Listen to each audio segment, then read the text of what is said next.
In the previous video, we learned about Lewis symbols, and recall that we learned that if we have a generic element, we can put the valence electrons as dots around that element. We put one electron on each of the four sides, and then we add extra electrons, up to 8, on each side by pairing them up. And once we get a Lewis symbol that looks like this, that has 8 valence electrons, we call this an octet. And octets are really stable. Okay, so for this reason, every single atom within a compound wants to create an octet. And in some cases, with ionic compounds, we can actually physically give atoms electrons or remove an electron from an atom to create an octet or a noble gas electron configuration. So for example, if we have chlorine, right, we know that chlorine has 7 valence electrons. If we give chlorine one more electron, we'll put it in red here. If we give it one more electron, that makes it -1.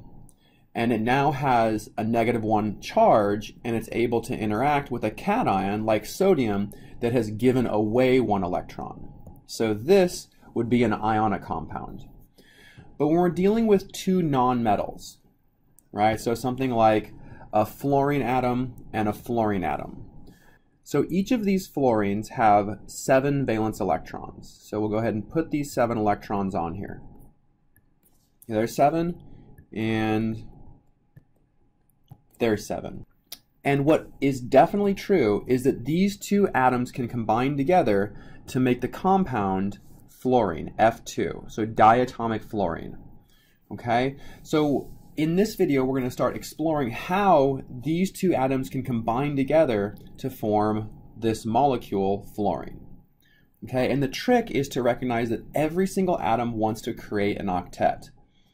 So right now, this fluorine only has 7, and this fluorine only has 7.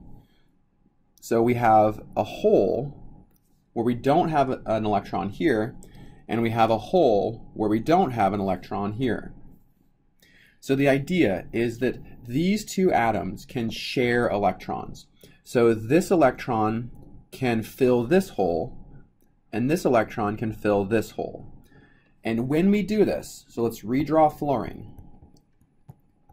So we now have each of our 2 fluorine atoms, but now they're combined together in a way that these 2 electrons, these 2 individual electrons have paired up, and they're shared between the 2 fluorine atoms. Okay, so these are shared electrons.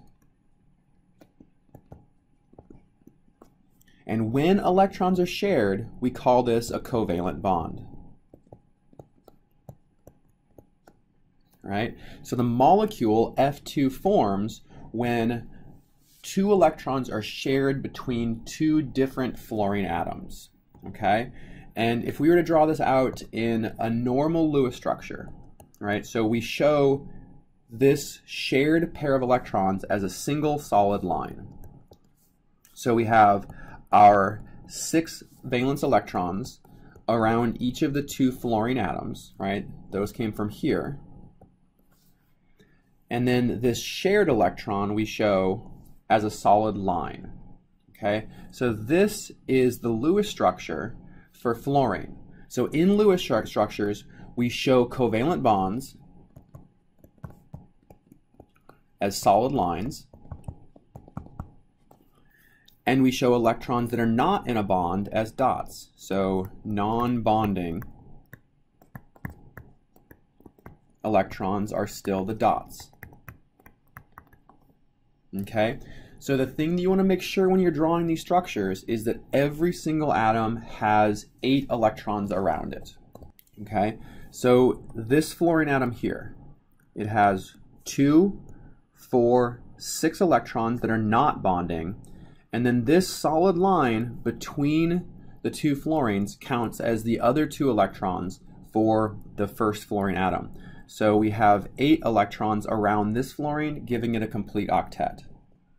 The other fluorine, we have 2, 4, 6, 8 electrons. So the second fluorine also has 8. So each of the 2 fluorine atoms have an octet making this a stable compound. Okay, and again, we would show this as a Lewis structure, always showing the dots.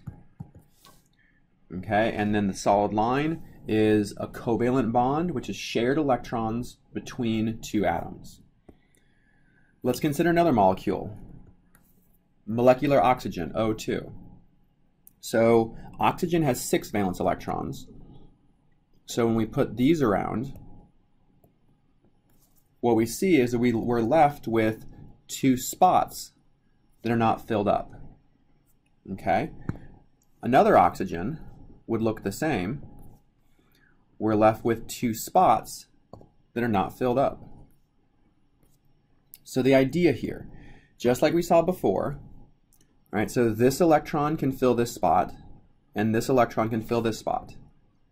But that still leaves us with some unfilled spots, right? So that gives each oxygen 7 electrons, not 8.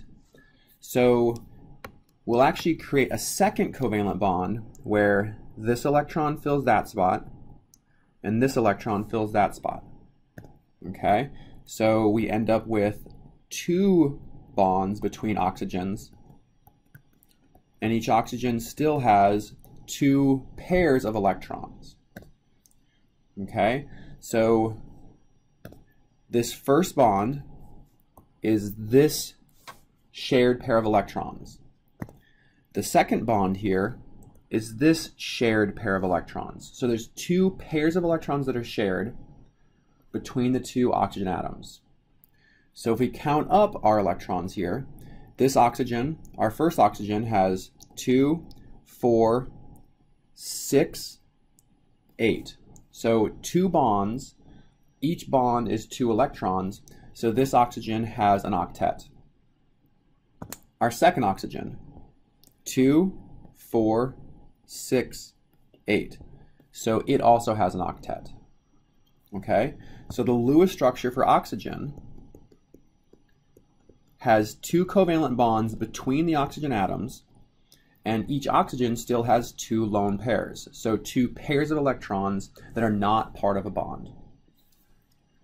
Let's look at one more. Let's look at N2. Okay, nitrogen has 5 valence electrons. So when we put these in here, we see this nitrogen has 3 holes. We'll draw the other nitrogen. It also has 3 holes. So this electron can fill this hole, fill this hole. We'll fill this hole, and we'll share electrons there. So we end up with 3 pairs of electrons that are shared between the 2 nitrogen atoms. So we end up with nitrogen with 3 covalent bonds, and each nitrogen still has 1 pair of electrons that are not part of a bond. This first oxygen, this first nitrogen has 2, 4, 6, 8 electrons, so it has an octet.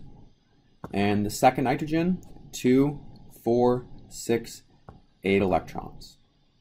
Okay, so the Lewis structure for nitrogen is 3 covalent bonds between the nitrogens, and each nitrogen still has a lone pair.